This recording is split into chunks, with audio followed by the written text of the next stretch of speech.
The bell that marked the start of morning drills echoed through Aurellion Academy like a warning shot. The sound wasn't meant for Evelyn Drake. It was meant for everyone else, to remind them that order here was absolute. Rows of alien cadets filled the courtyard, their scales, fur, and metal carapaces gleaming under the twin suns. Each species marched in perfect formation, except for one lone figure near the end of the line. Human, smaller, unarmored, yet impossibly still. Evelyn's presence bent the rhythm around her. Conversations dropped when she passed. No one dared meet her eyes for long. She ignored the whispers that trailed behind her. Deathworlder! Primitive. Unstable. The Academy called it integration. The cadets called it containment. Evelyn adjusted her collar and focused on the holographic flag shimmering above the parade ground. The emblem of the Galactic Concord rotated slowly, 7 stars around a hollow circle. Her brother had once saluted that same symbol. Now his name existed only in a single corrupted data entry. Marcus Drake, transfer to classified division. She didn't believe in accidents, and she didn't believe in silence. After drills, Evelyn slipped away from the cafeteria crowd and climbed the spiral walkway leading to the observation deck. Below, the metallic spires of the Academy pierced through the clouds, and beyond them, the gas giant Velthar Nye burned in orange and violet swirls.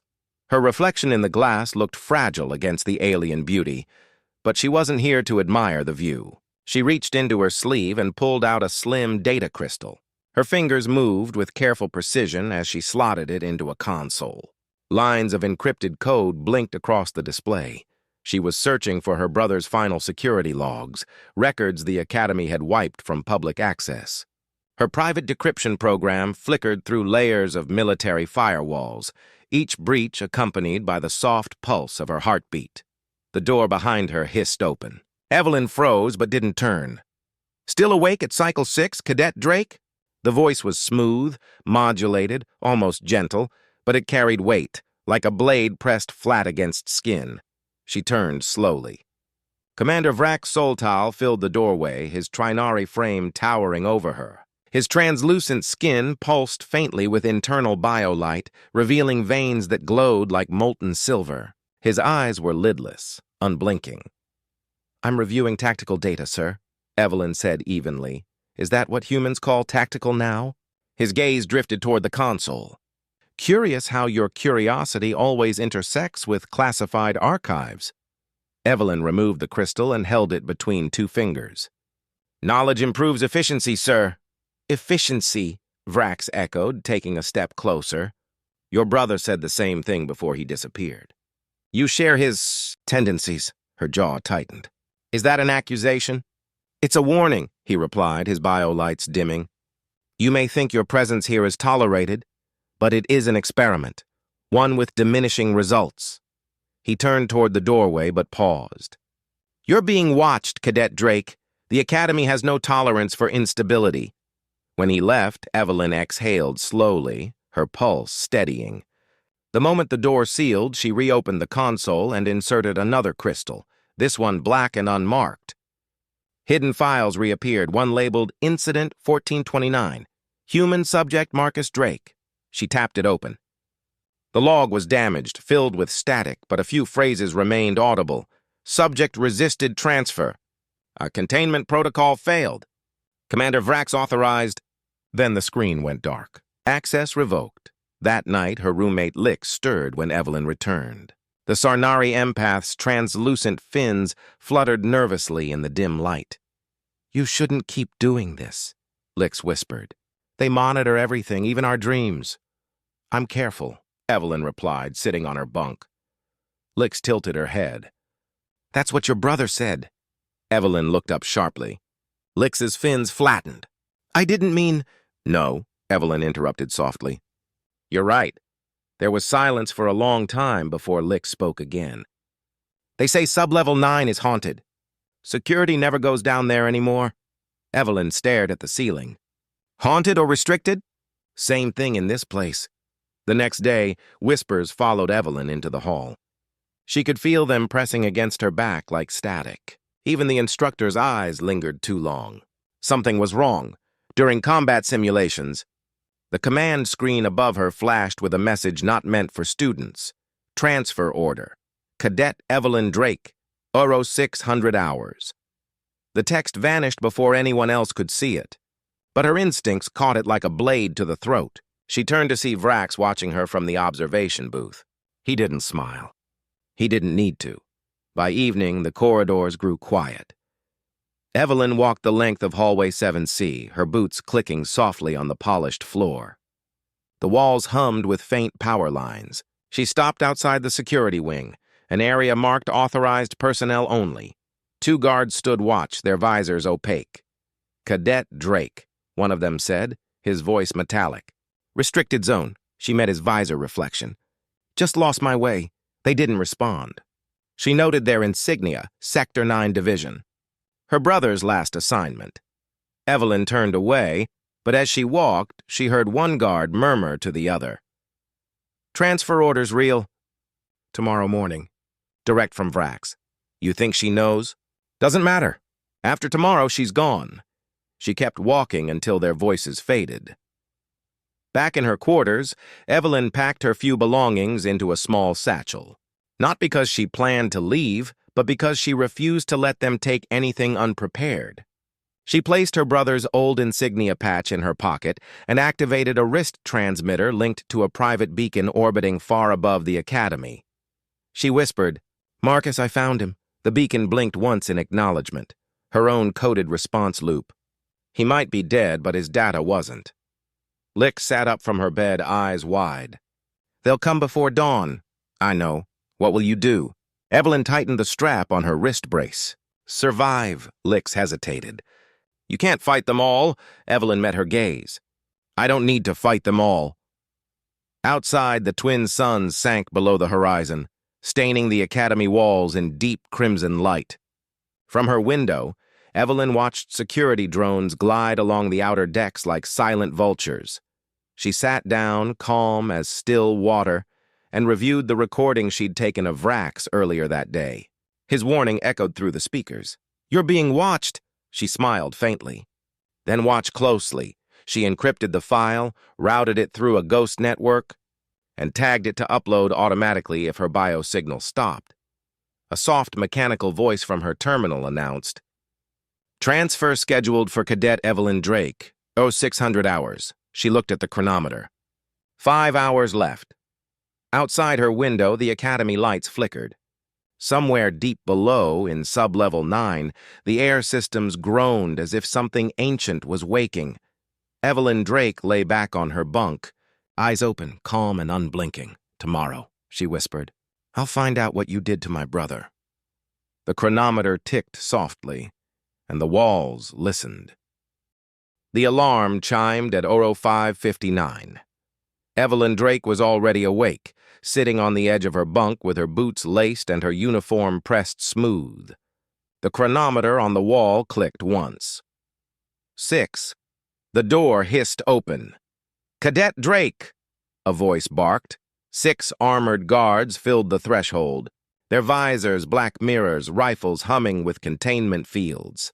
Commander Vrax stood behind them, hands clasped behind his back, expression unreadable. Evelyn didn't move. "You're early," she said quietly. Vrax's thin lips curved into something close to a smile. "You'll learn punctuality is a virtue we still expect from your kind." "My kind?" she repeated. "Unpredictable, defiant, temporary." The guards advanced. Evelyn stood, movements precise and deliberate. "What's the charge?" "Directive 7, Vrax replied. "Reconditioning." "For your safety and ours," she almost laughed. "You're sending me to disappear, same as my brother."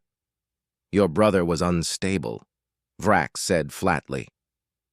"You will not share his fate if you cooperate." Evelyn's gaze didn't waver. "That's where you're wrong." The guards surrounded her. Metal cuffs snapped around her wrists. They glowed faintly blue, suppressing muscle response. She offered no resistance. As they escorted her into the corridor, she memorized every step, every door code, every camera angle. The academy was still asleep. Only the hum of the ventilation system filled the silence as they descended through the lower levels. Sub-level 7, sub-level 8. Vrax led, his posture perfectly straight, tail flicking in irritation. The elevator lights shifted from white to red as they reached the final level. Sub-level 9, restricted. The air here was colder, metallic, faintly damp. The walls were scarred from something that hadn't been cleaned properly. Evelyn smelled ozone and old rust, too much for a facility that prided itself on sterile perfection. They exited into a narrow corridor lined with sealed doors. The guards marched her forward, their footfalls heavy and rhythmic. "Commander," one of them said, his voice distorted through his helmet. "Sensors show interference down here again." "Static from the reactor bay," Vrax replied. "Keep moving," Evelyn's lips curved slightly. Static wasn't supposed to smell like burnt metal. Halfway through the corridor, the lights flickered. A low hum pulsed through the floor. One guard froze. "Sir?" The sound cut out. Then, faintly, a whisper. "Transfer complete." It came from every direction at once. Through comms, through walls, through the hum of the power lines. Vrax stiffened. "Ignore it," he snapped. Evelyn tilted her head. "Do you hear him too?" Vrax turned sharply. "Enough." The lead guard tapped the door console to the containment room. "Access granted." The lights died. For a moment, there was only breathing. Then the emergency red glow came alive, painting the corridor in blood-colored light. One guard was missing. Vrax's hand shot to his comm link. "Unit 12, report." Static answered. Evelyn took one step back. The guard beside her raised his weapon. "Stay still, cadet." Something thudded behind them, a single metallic clang. When they turned, the far door was half open, its edges bent outward as if something had forced its way out. Vrax hissed in his native tongue, clicking commands. "Lock the corridor!" But the system didn't respond. The red lights flickered faster, strobing like a heartbeat. Evelyn looked down the hallway, her face calm. "You should have left him where he was. What did you say?" Vrax demanded. She met his eyes. "Marcus, you shouldn't have buried him here." The nearest guard lunged, grabbing her arm, but his gauntlet hit nothing. In an instant, Evelyn twisted, stepping aside, the movement fluid and precise. The guard crashed against the wall as the restraint field on her cuffs sputtered out. "Commander!" another shouted, but before Vrax could respond, the corridor shook violently. The walls buckled. A door blew inward, releasing a wave of cold vapor that rolled across the floor. Inside, rows of containment pods lined the chamber, everyone shattered. From the darkness came the faint shimmer of human blood patterns sprayed across glass. Vrax stumbled back. "Impossible." "We sterilized the chamber." Evelyn's voice cut through the static. "You called it sterilization. He called it execution." The red light dimmed, replaced by pulsing white flashes. Alarms blared through the deck. The guards opened fire into the mist, blue energy bolts ripping through shadows, but each bolt vanished midair, one by one. Their rifles jammed, the mist thickened, and shapes moved within it, fast. Silent, deliberate. A scream echoed, sharp and short. Armor hit the floor. Then another. Vrax turned and ran for the control room, sealing the blast door behind him. Evelyn didn't follow. She stood still, eyes half-lidded, as the last of the guards disappeared into the fog. The red light painted her pale face as she whispered, "Marcus, it's time." The fog shifted, parting around her as if obeying. Inside the control room, Vrax's breathing was ragged. His claws danced across the console, trying to send a distress signal. Every line of data scrambled into nonsense symbols. On the monitor, he saw a grainy image from the corridor camera. Evelyn was standing in the center, her cuffs broken, hair falling loose. Around her, the bodies of the guards lay motionless. The mist pulsed faintly with light like breath. She looked directly at the camera. Vrax froze. "How?" Her lips moved, soundless at first, then clear. "You wanted to study us, Commander. Consider this field research." The console shorted out. Sparks flew. The lights went dark again. Vrax stumbled backward, groping for his sidearm. The air turned cold, each breath condensing into mist. Behind him, a voice whispered, "Transfer complete." He spun, firing blindly, bolts tearing through darkness. When the emergency lights flickered back on, he was alone. The door was sealed from the outside. The only sound was the drip of condensation from the ceiling, and the soft hum of the containment pods reactivating. Hours later, the Academy's upper decks came alive with alerts. Security feeds showed static across all sub-level 9 cameras. Internal sensors registered no life signs, then one. Human Commander Vrax's identification chip pinged briefly, then vanished. In the main hall, cadets were ordered to stay in quarters. Rumors spread faster than the lockdown announcements. Someone said the Deathworld girl had been taken. Someone else swore the guards never came back. Lix sat in the dark of her dorm room, trembling. Evelyn's bunk was empty, her insignia patch gone. From the vent above, a faint whisper drifted through the air. "It's over." "Lix, sleep." Lix pressed a hand to her mouth, not sure if she was hearing or remembering. In the bowels of the Academy, the mist began to clear. Evelyn walked alone through the corridor, her steps soundless. Her uniform was torn, streaked with crimson. The lights flickered back to white as she passed. She stopped at the blast door of the control room. A single bloodied handprint marked the surface. She placed her own over it and whispered, "Transfer complete." The door slid open. Inside, only silence greeted her. She picked up a small metallic insignia from the floor, Vrax's command badge, and pocketed it beside her brother's patch. Her eyes were calm, voice steady. "Now it's even." She turned toward the elevator. The lights followed her up, one by one, until sub-level 9 was once again empty.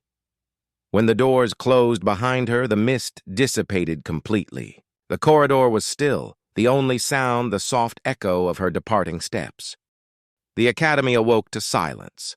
Not the usual hum of morning drills or the measured stomp of cadet formations, but an eerie, hollow quiet that clung to every corridor. The twin suns had barely risen when the first alert pulsed through the central command tower. Sub-level 9, no response. Within minutes, the halls filled with hushed panic. Security teams assembled, investigators argued, and instructors whispered about ghosts. Lix sat at the edge of her bunk, staring at the empty bed across the room. Evelyn's side of the dorm was immaculate, as if she had never existed. No uniform, no books. Not even her scent remained, but the vent above Lix's head was open. A small, deliberate sign. Humans didn't leave open vents. They used them. She swallowed hard. "Evelyn, what did you do?" By Euro 700, the investigation began. The Academy's chief technician, a scaled Jothari named Renkel, led the team down to sub-level 9. The blast doors resisted their codes, fused by melted metal. The smell of ozone leaked through the cracks. "Force it!" Renkel ordered. The torches hissed to life. When the door finally gave way, hot air spilled out like a living breath. What they found beyond froze even the Trinari officers. The walls were charred, the floor littered with twisted armor. Every camera was shattered. The power conduits had been torn from their sockets, wiring braided into strange geometric knots. One wall bore a single phrase burned into its alloy surface. "Transfer complete," and underneath, smeared in blood, written in human script, 2 words. "Hello, Commander." Renkel stepped back. "No bodies?" "Not one," a guard replied. "Armor's empty," the technician exhaled slowly. "Find Vrax, now." They found Vrax's command badge 20 meters from the control room, slick with dried blood, lying beside a shattered datapad. The datapad's last entry was a corrupted message loop, Evelyn Drake's voice repeating over and over, distorted through static. "You wanted to erase us. You only taught us how." The investigators exchanged uneasy glances. In the upper atrium, Academy leadership gathered behind sealed glass walls. The headmaster, a serpentine Zalari with transparent skin, addressed the tense crowd. "We are invoking directive silence. All information from sub-level 9 is classified at level Omega. No communication leaves this station." "But the cadets already know," an officer protested. "Rumors are spreading." "Rumors," the headmaster hissed, "are easier to contain than the truth." Behind the glass, a flicker ran through the screens. For an instant, every display in the room went black. Then Evelyn's face appeared, pale, calm, eyes unwavering. "Attention, Aurellion Academy!" Gasps filled the hall. "Your experiment is over. Humanity doesn't need permission to exist." Her tone was even, clinical, devoid of rage. Yet the weight of it made the room feel smaller. "Commander Vrax taught me that fear is order's last defense. Consider this, a lesson in chaos." The transmission ended. The screens returned to normal, leaving only silence behind. Lix stumbled through the corridors, ignoring the lockdown orders. The academy lights flickered between red and white. She followed a strange pull, faint, familiar, like the echo of a memory that wasn't hers. She reached the central atrium, where cadets huddled under supervision. Their faces were pale, their antennae and fins twitching nervously. Lix pressed her palms against the floor and closed her eyes. Empathic waves rippled outward, faint but distinct. She gasped. Evelyn. The human's presence wasn't gone. It was everywhere. Threaded through the academy's circuitry, humming in the lights, whispering in the ventilation. "She's still here," Lix murmured. Meanwhile, deep below, power flickered back through sublevel 9. The doors sealed themselves again, locking the investigators inside for several minutes before releasing. The backup system showed no input commands. Renkel swore under his breath. The station's controlling itself. But when they replayed the black box footage, the security system showed an image that made the blood drain from their faces. Every frame displayed the same figure, a human silhouette standing in the corridor, motionless, watching. When the technician tried to pause the feed, the figure's head turned toward the camera. The screen went dark. By noon, evacuation shuttles lined the upper bay. Official reports claimed a minor reactor malfunction. Cadets whispered otherwise. They said the Deathworld girl had come back from the lower decks, glowing like a ghost. Some swore they saw her reflection in corridor mirrors. Others heard her footsteps in empty halls. In the Academy archives, a new entry appeared under personnel records. Drake, Evelyn, status, transferred. Location, redacted. The timestamp matched the moment of the blackout. 3 days later, a Concord investigation fleet arrived. The lead investigator, Admiral Kieran Voss, reviewed the data with cold disbelief. "You're telling me 12 trained officers vanished," he said, "and the human cadet responsible left no trace?" Renkel nodded. "We found fragments of armor. No remains, no heat signatures, just this." He handed over the insignia patch they'd recovered, Marcus Drake's. Kieran studied it.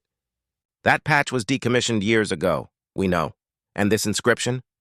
Renkel hesitated. "Written in Trinari blood.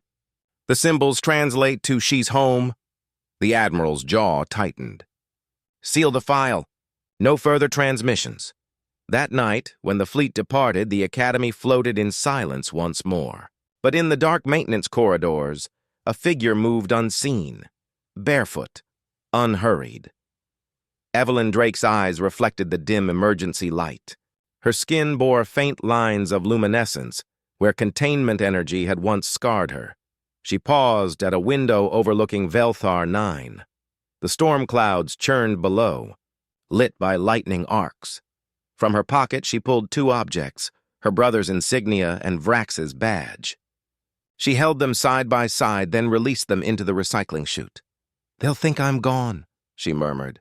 "Let them." Behind her, a holographic terminal flickered on. She typed a single command into the Academy's system core. "Protocol, ghost transfer. Initiate replication." The system acknowledged, confirmed. All across the Academy, faint echoes of her voice began whispering through comms, soft enough to blend with static. Transfer complete. The lights dimmed again. Weeks later, the Academy reopened. New cadets arrived, bright, disciplined, unaware of the sealed corridors below. The administrators gave no explanation for the temporary closure. They said the Academy had undergone renovations, but every so often, during the night cycle, sensors registered phantom movement on sublevel 9. Drones sent to investigate returned intact, but recorded nothing but empty halls, and faint human laughter in the distance. Lix, now assigned to administrative duty, walked those halls once. She stopped by the scorched wall where the words "transfer complete" remained etched into the metal. Her voice trembled. "Are you still here?" The lights flickered in response, once, softly. Lix smiled through tears. "Good. Keep watching them." Months later, a new commander took Vrax's place. His first act was to install a memorial plaque listing those lost during the incident. At the bottom, beneath the engraved names, someone had scratched a line of human text into the metal. No one admitted to writing it. "Marcus says hello." The commander frowned when he saw it, but left it untouched. Because deep down, every officer knew the truth. The Deathworld girl hadn't vanished. She had simply learned how to disappear in plain sight.